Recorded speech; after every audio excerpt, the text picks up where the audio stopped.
Hi everyone, it's February 2020 and it's yet another mine update to Games Room 2. So have a look and see what I've done.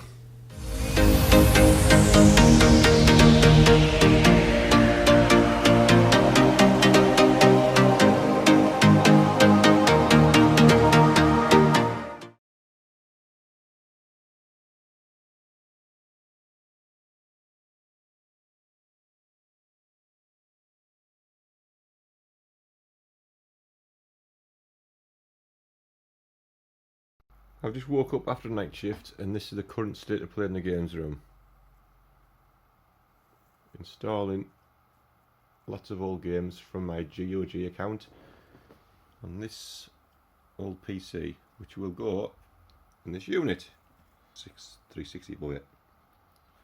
So that's the old PC, which was having some problems just powering off all the time, so it was really annoying.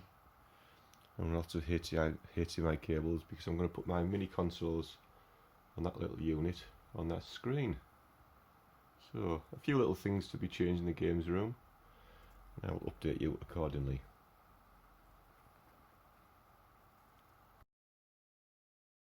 Oh God, that's loud. But anyway, that's the SNES Classic plugged in there. It's currently switched on, and I've also got the NES Classic and the PlayStation Classic. So I need to neaten all those up. I've got a 5-way HDMI splitter now, which also does audio output, which I'm outputting to that little speaker.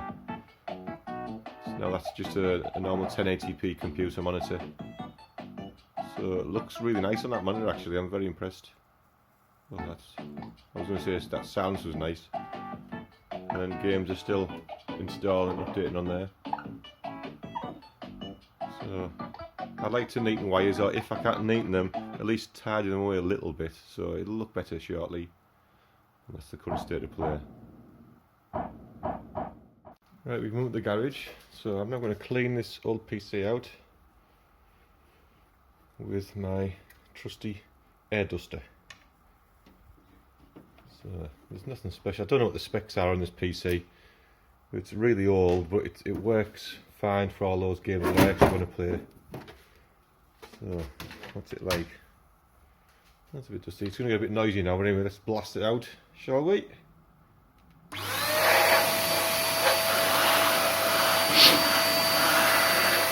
Wow, ringing.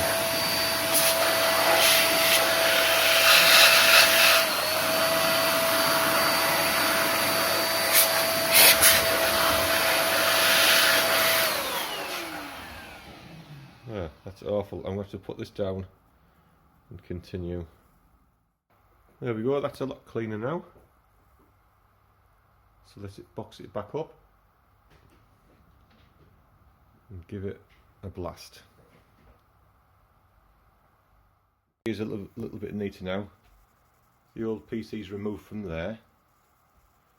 So now on the top we've just got an old 1080p computer monitor with my 3 mini consoles attached via let me think, 5 in, 1 out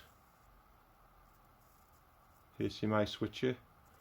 The switch is obviously behind the unit there, but I've got the little remote control to switch between the channels, and it works fine. It detects it even though it's behind the unit there, so that's fine. I used to have an old little speaker, let me see, it's just in here now. This is my little spares drawn, various odds and sods, that little USB speaker there, which I connected via 3.5 jack.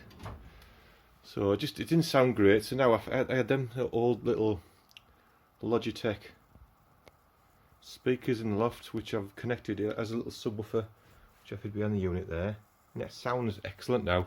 And the beauty of it is there's just better sound control. You've got the switch on the side of the little speaker there, so it sounds much better. So let's try switch it on just with the SNES Classic maybe. So it's already on that channel anyway, so it should work. Let me put the speakers on. Let's hear the subwoofer burst to life. There we go, just going to think about that for a second. There we go, coming on.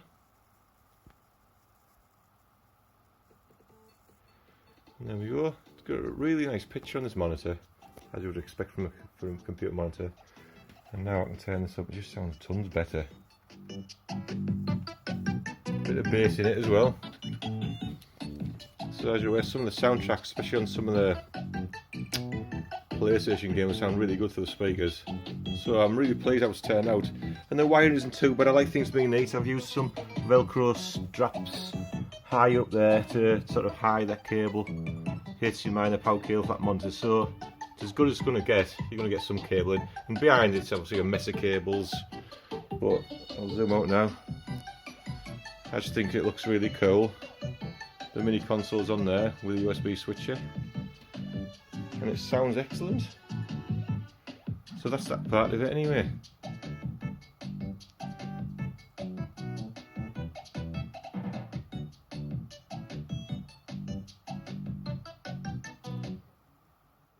So the next little update now is I've got, let me see, I don't really see very well there, but I'll do my best. So the GOG account I've got 129 games, where I'm installed in 111, predominantly adventure games and things. So that's the final one I'm waiting for to install, which is Tesla Adventure, and that's a biggie, that one. That one's 15 gigs, so just waiting for that to install. When I've finally done that, I'll obviously move this old PC into the actual unit there. Just looks a bit, it'll look a bit neat, and I'll be able to tidy up all the cables. So that's the last little job to do really. I'm looking forward to that because I like things to be neat and tidy. And then I'll obviously then, whenever I want to play it, I'll just be able to open the little hatch there. And if I want to play point and click adventures, which I'm going to do, I'll obviously use a mouse and keyboard. I'll be able to plug, it's Windows 10, so I'll be able to plug an Xbox One controller in, or maybe even an arcade stick. I'll look at the arcade sticks, because I think I will go through these games properly in a bit, but I'm sure I've got a version of Raiden on there, Raiden 4 maybe, which is I don't know whether it's a PC exclusive, this particular type, because I've got Raiden 4 on the Xbox 360, so it'll be interesting to see whether I can rotate the screen on this PC version as well. Where have we gone here? Oh God, I know I've installed it, where's it gone? There it is. So that's Raiden 4 Overkill. So I don't know what's specific about it on the PC, but I'm going to see if I can, because there's probably loads of old, I know, is it one of the guys I watch, Baltimore Retro Game, and he has loads of good, cool PC shmups. So I might look into maybe getting some of them installed on here as well, especially if I can rotate this monitor. It'd be excellent that. But anyway, I'm just desperate for this to flip in install so I can tidy up all these cables.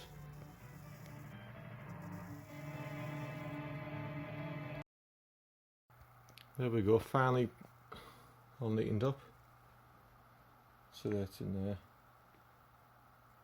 PC in there with the Xbox 360. Cables neat behind the unit. And neat as can be behind there.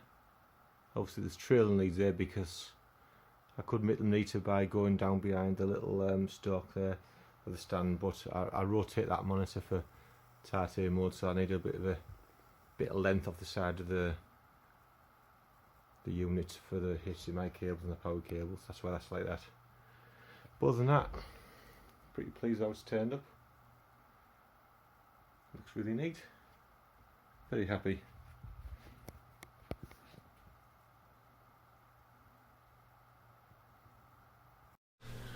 So as you'll have seen from some of the other footage, I've upgraded the PC that you can see on the screen behind me now. Now it's only a Samsung 32-inch TV, so it's currently outputting at 720p, but that's more than sufficient when you look at some of the games that are on here. Most of them are point and click adventure games, which I really like, and a lot of the old D&D RPG games, things like Curse of the Zobons, and there's obviously Double Dragon Trilogy there as well. So out of the 131 titles I've got on GOG, I've installed about 113. So I'm really pleased with how it is, and the beauty of this now is, with it being just an old PC, my other older old PC was VGA only, so that meant I could only display on the other monitor, whereas now this is on the TV, which suits me because I can rotate that TV and use it in titanium mode, which I've got one game at the moment I can do that on, which is Raiden 4 Overkill, but I'm going to probably get a few more of those shmup games on there. Some of the older ones should run fine it still. So it's nice to have that finally, so I can rotate it. It looks good on that monitor, or the TV I should say. And the old PC had a HDMI out, which obviously makes it easier because it carries the sound as well as the picture over HDMI, which really suited me. So that was the first part I was really pleased about. It just looks nice and neat and tidy now. It fits in this little unit, which you can't see at the moment. The little unit, which you'll have seen on some of the footage, it fits really well in that unit. Very neat and tidy, which obviously, as you'll be aware, I really like. So I'll stop this here and we'll have a little closer look at the where I've now got the mini console set up. And here is a closer look at what are now the mini consoles. The monitor's on ready, speakers are on, so hopefully it should be the right channel for the SNES Classic. Let's have a look.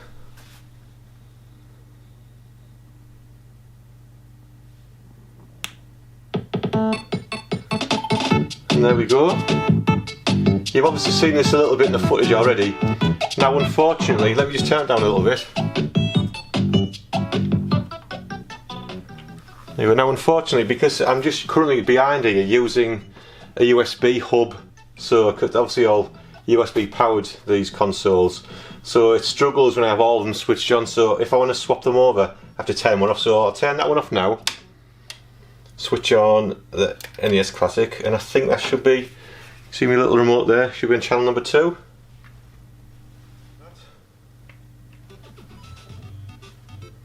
There we go.